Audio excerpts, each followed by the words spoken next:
Bienvenue à vous, si c'est maintenant que vous nous rejoignez sur Star 21 TV, les titres de ce journal.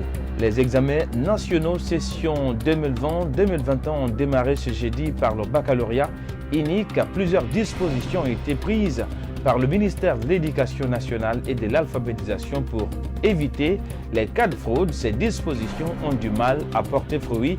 Rien que pour la première journée du baccalauréat unique, des cas de fraude ont été signalés à Conakry ainsi qu'à l'intérieur du pays. Dans cette édition d'information, on parlera également d'insécurité à Conakry et plus précisément dans la commune de Matoto, à Antafassa par exemple. Les habitants et les passants dénoncent le grand banditisme exacerbé. Ils accusent même la gendarmerie et la police d'être indifférentes face à cette situation. Et puis à Zéro-Corée, la confection des habits traditionnels communément appelés forêt sacrée a connu un essor dans la région. Cette tenue issue du sud de la Guinée fait l'objet d'une grande convoitise, même au-delà des frontières guinéennes. À suivre les détails dans ce journal. Bonsoir, merci de nous choisir pour vous informer. Je vous le disais dans les titres, les dispositions prises par le ministère de l'Éducation nationale et de l'alphabétisation pour éviter les cas de fraude pendant les examens nationaux ont du mal à porter fruit. Rien que pour la première journée du baccalauréat unique à Conakry ainsi qu'à l'intérieur du pays, des cas de fraude ont été signalés dans plusieurs centres d'examen. C'est un commentaire de Alpha Orman Diallo. Ce 22 juin 2021, le coup d'envoi des examens nationaux a été donné sur toute l'étendue du territoire national. Un examen qui, visiblement, s'est très bien déroulé, mais le pire n'a pas été évité. Des cas de fraude ont été enregistrés à Conakry ainsi qu'à l'intérieur du pays. Pourtant, il y a une semaine, le ministre de l'Éducation nationale et de l'alphabétisation annonçait tout un armada de mesures pour assurer le bon fonctionnement du processus des examens. Il s'agit entre autres la réduction des centres d'examen, l'enrôlement biométrique, l'interdiction des téléphones et celui du port intégral du voile, pour ne citer que cela. Des mesures costauds qui n'ont quand même pas fait l'unanimité au sein de l'opinion. Au compte de la première journée du baccalauréat unique, des cas de fraude inimaginables ont été enregistrés à Conakry, Dubreka et à Sigiri. Des candidats pris en flagrant délit avec des téléphones portables. Banou banalisé par les fraudeurs. Docteur et professeur Banou Bari se retrouve ainsi au beau milieu de l'océan mais compte boire du calice jusqu'à Lali. Il sort un communiqué le même jour et annonce l'élimination des fraudeurs et la poursuite de leurs complices. Comme chaque année en Guinée, les examens nationaux ont été toujours émaillés de fraudes qui amputent à la crédibilité des résultats. Le fameux slogan « Tolérance zéro vers l'excellence » est toujours de mise. Encore une fois, les fraudeurs banalisent Banou.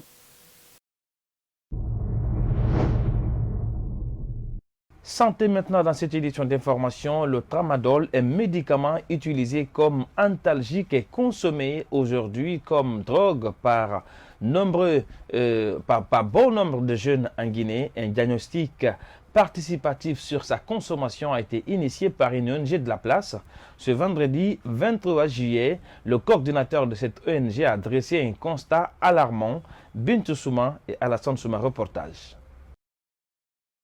Cette étude sur le tramadol a été faite par deux ONG qui prennent en charge des jeunes accros à la drogue en Guinée. Ce produit est destiné pour le traitement des douleurs intenses et modérées, mais il tend à être détourné de son usage réel, comme le constate cet acteur. D'après nos enquêtes, certains adolescents ils prennent ce produit juste pour deux raisons. Et à certaines, ils prennent juste pour lutter contre les stress. Et d'autres, par contre, juste pour des fins récréatives. Ça crée une dépendance au niveau de ces jeunes. Donc, il ne peut plus s'en passer. Pourtant, c'est un médicament qui est prescrit et contre des douleurs. Ce tramadol est utilisé par des artistes, des footballeurs, des dockers et parfois même des fonctionnaires désirant travailler sans cesse. Mais il a des conséquences. Ça amène la personne, ça le conduit dans un état dépressif, mais aussi dans un état violent, agressif. ce sont des effets que cela peut créer. Mais aussi, ça peut amener aussi au suicide aussi, au viol. Dans un état normal, une personne ne peut pas commettre cela. Mais s'il est sur la dépendance de stupéfiants, par exemple, ça désoriente, ça affecte le comportement de l'individu au sein de la société. La quantité de tramadol saisie dans le monde a atteint le niveau record de 125 tonnes. Cet activiste lance un appel aux autorités afin de limiter le trafic de ce médicament. L'État doit imposer ses importateurs de médicaments afin qu'il y ait une autorisation. Mais aussi que l'intéressé, que l'importateur puisse déposer les statistiques de répartition de produits. Mais aussi sensibiliser, renforcer le mécanisme d'information et de sensibilisation afin que ces jeunes qui prennent ces stupéfiants puissent avoir vraiment une idée sur cette substance. Mais aussi, l'État doit vraiment mener une étude réelle sur, sur la consommation de ces substances. Il faut qu'on ait des statistiques réelles sur ce produit. Seules les personnes qui ont l'arthrose, des douleurs intenses, fatigue musculaire et dans les cas chirurgie sont aptes à consommer le tramadol sur prescription médicale. Tout autre usage abusif et en dehors des structures sanitaires constitue un danger pour l'homme, selon cet activiste.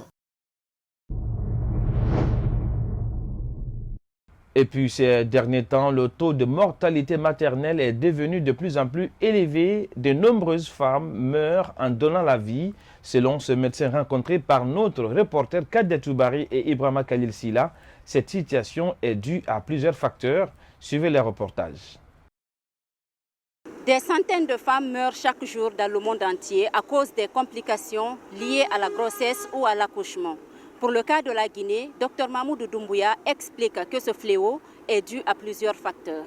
Bon, la mortalité maternelle a plusieurs causes, mais entre lesquelles on peut citer l'anémie et manque de suivi aussi.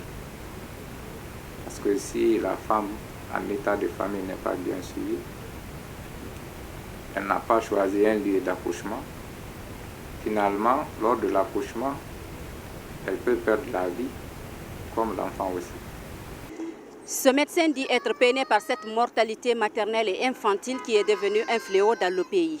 Dr Mahmoud Doumbouya propose quelques solutions. S'il le faut, si on pouvait faire des plaidoyers, c'est de prendre les femmes enceintes en charge dès la conception jusqu'à l'accouchement. Parce que le plus souvent, on rencontre ces femmes, ça les fatigue. Quand on prescrit en état d'anémie grave, elles n'ont pas les moyens d'acheter les produits. Alors que les produits génériques qu'on donne, ça c'est pour les suivis. Et si elle n'est pas suivie à temps, elle vient tardivement. En cas d'anémie grave, il faut des poches de sang. Et pour ça, c'est pas facile aussi à en avoir.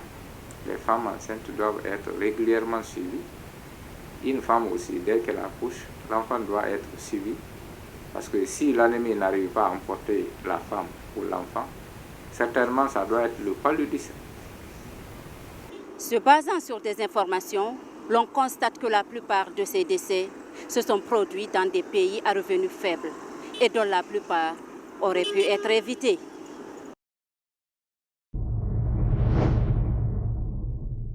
À présent, on parle des transports. Depuis plus de mois, les bus qui assurent le transport public ne circulent plus sur la route Le Prince.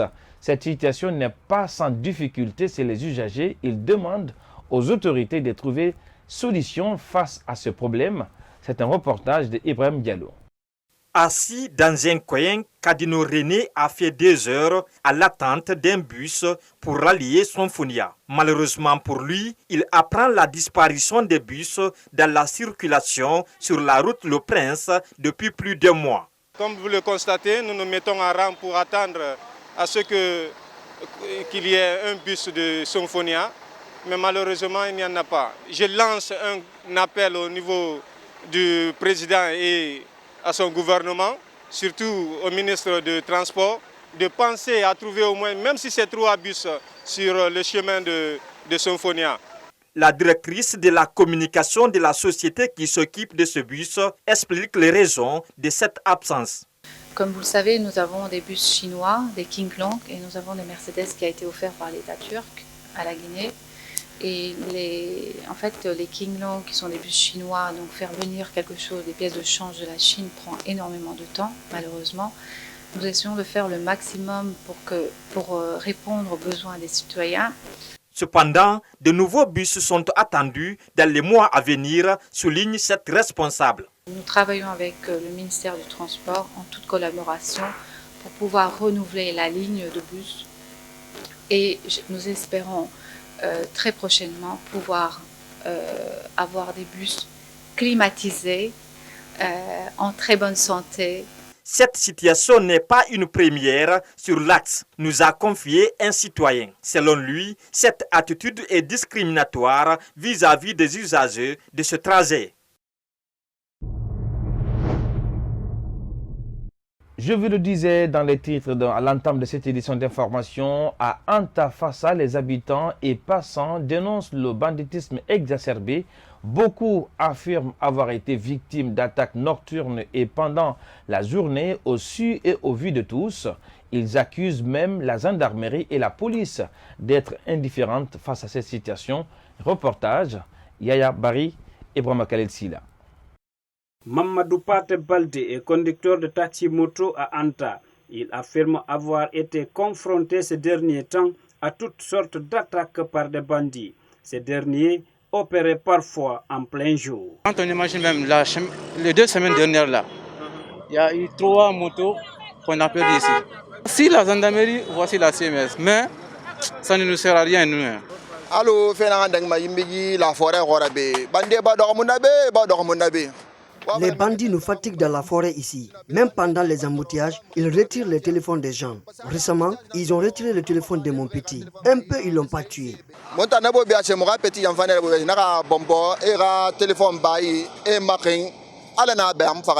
Cet élève nous confie avoir été aussi victime d'agression de la part d'inconnus. Les bandits viennent nous fatiguer.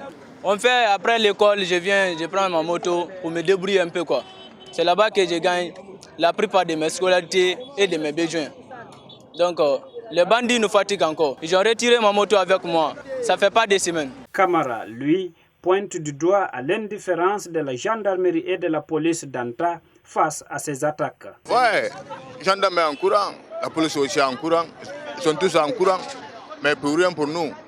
Ils ne viennent pas au secours. Jamais. Même quand tu pars là-bas, on vient au secours, ils ne font pas. Ils vont dire, ouais, débrouillez-vous. Si tu as l'argent, il peut t'aider. Mais si tu n'as pas l'argent, on t'en fout de toi. C'est pas bon. Dans un contexte où ces bandits sévissent sous le nez et la barbe d'agents en uniforme, ces citoyens demandent à l'État de leur venir en aide. La plage des Kassa a été fortement impactée par la pandémie du Covid-19. Les gestionnaires des lieux se plaignent de la rareté des clients et lancent des cris de cœur. C'est un reportage de Ibrahima Soribari qui nous revient des îles de l'Os, rendu par Mariama Kindibari. Depuis l'apparition de la pandémie Covid-19 en mars 2020, la plage de Kassa est très peu fréquentée par des touristes et d'autres clients. Une situation qui plonge les propriétaires des lieux dans une crise économique. Ce gérant de bar revient sur les difficultés rencontrées. Chez nous ici, il n'y a pas de problème, bon, sauf qu'il n'y a pas de clients. On est là, on souffre, les clients ne viennent pas, sauf à cause de la maladie là. Que cette maladie là, Dieu nous sauve tout le monde. Dans ce lieu de loisirs, le respect des mesures barrières pour lutter contre la Covid-19 est pourtant mise. Des kits sanitaires y sont installés pour les clients. Aboubakar Bangoura sollicite l'implication des autorités face à leur situation. Oui, il y a des prises. Bon, ici, nous, il y a la protège. Ici, quand on marche, il n'y a pas le protège. Les militaires, on te voit, on t'attrape.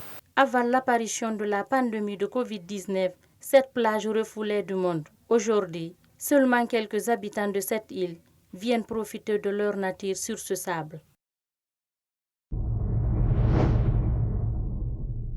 La sculpture, une activité artisanale autrefois lucrative, est en perte de vitesse depuis des années dans la préfecture de Kankan. Le manque d'un espace d'exposition artisanale et la rareté des clients sont, entre autres, les différents facteurs qui handicapent le rayonnement de cette activité socio-professionnelle.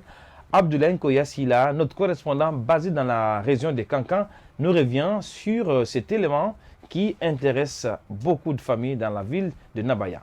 Muni de son outil de taillage, Ibrahima Khalil Sidimé, âgé d'une quarantaine d'années, dont 30 en tant que sculpteur au sein du premier atelier artisanal de Kankan, construit en 1927 et situé au quartier Kabada 1. Plus grand chose ne reste ici. Avec le temps, les apprentis ont tous créé le vide pour d'autres activités plus lucratives. Avant, c'était mieux qu'aujourd'hui. Les gens se déplaçaient pour venir acheter nos œuvres d'art. Nous ici, on se déplaçait pour aller à Conakry. On travaille aussi sur la commande. Mais actuellement, on est là-dedans juste pour ne pas que le métier disparaisse. Sinon, beaucoup nous ont quittés pour d'autres activités. On n'a plus d'apprentis ici. L'atelier est vide.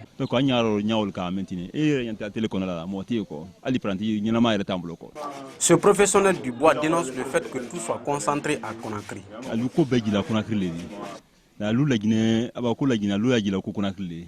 Les gens pensent que quand on parle de la Guinée, c'est seulement Conakry. Je vous donne un exemple. Bientôt, il y aura une exposition à Dubaï et la Guinée se fera représenter. Mais si tu ne vas pas à Conakry, tu ne seras pas sur la liste. Tout ça est un handicap pour nous. La Guinée ne se limite pas à Conakry. Ils n'ont aucune considération pour les gens de l'intérieur du pays. Dans la préfecture de Kankan, les ateliers de sculpture disparaissent un à un. Le reste se compte au bout du doigt. Dans notre démarche, nous avons retrouvé un autre atelier construit par Ahmed Sekou Diané en 1993 au quartier Koriali. Cet artiste sculpteur a remporté plusieurs prix à l'international au temps de la Deuxième République. Mais aujourd'hui, il tire le diable par la queue. Avant, on avait plus d'une dizaine d'apprentis. Maintenant, il n'y a plus d'apprentis. Seulement quelquefois certains sculpteurs qui viennent pour des contrats juste momentanément et c'est comme ça. Et pour la clientèle, ça on n'en parle pas parce que déjà s'il n'y a pas d'étrangers, nos parents ne consomment pas la sculpture. Voilà. Ce n'est pas des amateurs de sculpture, ils aiment bien, ils apprécient. Mais ce qu'ils disent en définitive, ça les blancs aiment bien ça, les blancs aiment. Et nous-mêmes d'abord. En ce qui concerne la foire internationale qui se tiendra à Dubaï, Ahmed Sekou Diané pense que ce ne sont que des chansons. Pour ne pas être insolent, il faut dire que c'est des chansons. Parce qu'on entend toujours parler de foire et après tout va dans l'air. Parce qu'en fin de compte, les visas, les invitations qui viennent, c'est pour les commerçants. Nous, sculpteurs, on n'a jamais eu de chant. On entend toujours parler, mais en définitive, peut-être qu'on sert de cobaye, je ne sais pas, mais on ne voit rien quoi. On en parle toujours, mais... Après plus de 30 années passées dans ce métier et autant d'investissements économiques, Ahmed Sekou Diané ne compte pas baisser le bras. Je suis engagé complètement. Je ne peux pas faire marche arrière avec tout ce qu'il y a là déjà. J'ai tout engagé dedans. Tous mes économies, ma banque est là, tout est là. Tout est investi dans la sculpture. Il y a au moins 3 à 4 magasins pleins d'œuvres d'art, tout fini, qui sont là stockés. Là, dans ce bâtiment, même dans ma chambre, si tu veux, dans mes toilettes, il y a des sculptures. Désespérés, les sculpteurs de Kankan n'attendent rien du ministère de la Culture. Ahmed Sekou Diané se pose la question si ce ministère existe même en Guinée. Les observateurs appellent le gouvernement à se tourner vers ce secteur autrefois plus lucratif. À Kankan, si rien n'est fait, le peu d'ateliers de sculpture risque de disparaître.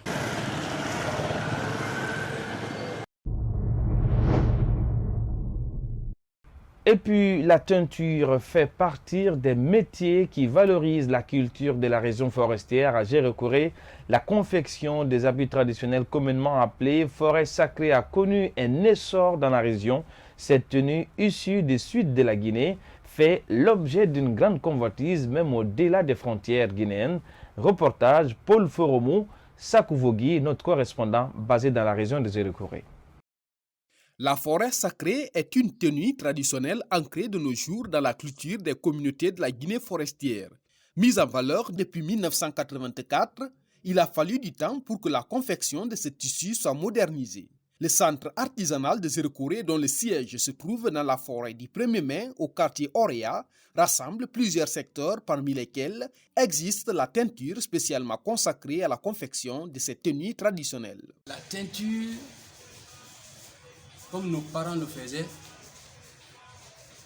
n'était pas beaucoup développé. Pourquoi et comment? Parce que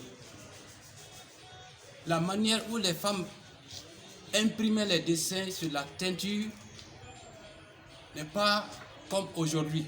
Parce que hier, d'abord, le tissu était le cotonnade qu'elle pouvait aller chercher, le cotonnade, amener et imprimer les dessins sur le cotonnade. Mais on a vu que vraiment il y a un retard. Pourquoi et comment? Parce que le tampon qu'elles utilisaient ne pouvait pas leur permettre de confectionner au moins 4, 5, 20 à 30 complets par jour.